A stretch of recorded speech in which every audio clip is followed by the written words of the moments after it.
It used to be very much, you know, the record companies would find talent that they thought was great, and then they would start the whole process. You have to be doing it yourself now. You know, that's kind of how you come across it, really. But we still find the odd artist. I mean, I've just signed a guy called Meanwhile. There's nothing. There's literally nothing on the internet.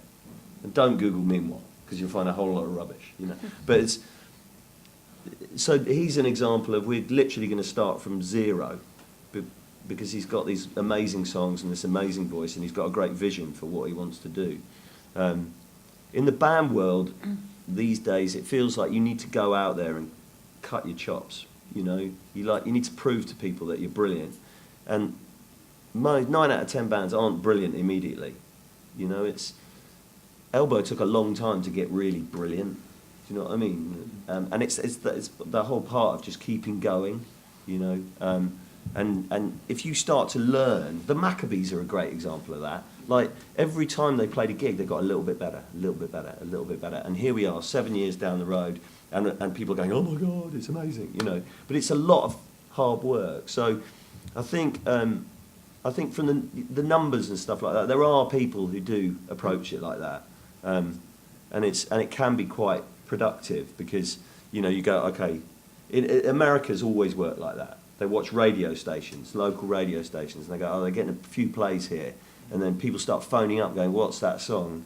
So but that's the band sending the song to the radio station. So it can be important to some people, but then again, if the music's just devastatingly brilliant, you're just going to go, I don't care, I want to do this. I mean, also, I'm working with a band at the moment who literally started from zero, and I remember when we first started working with Michael Kiwanuka, he had very little going on, and everything we made, it was the first sort of video that went online, was something that we did together, and he, you know, 9 months later he'd won the BBC Sound Poll.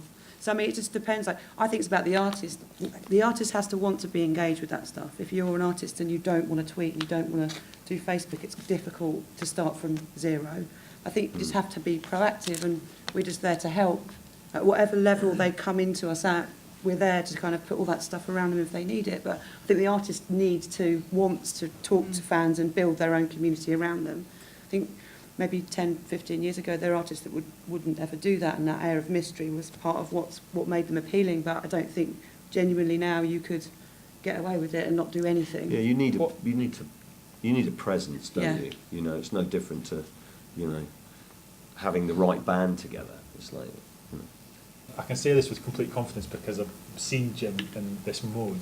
But if you were to find an artist that had 0 Twitter followers, no Facebook page, had never played a gig, but if you really thought that this artist was amazing, the picture that I've got in my mind now is of Jim literally pulling his hair out. And what a really great A&R guy can do, other than just find the talent and help develop the talent, is excite the rest of the label.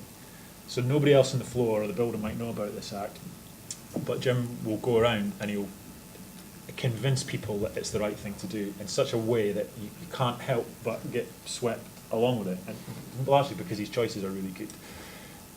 So a sort of slightly different answer to your question is, we wouldn't not sign a band because there was nothing there. If there was passionate people who really believed that we should be doing it,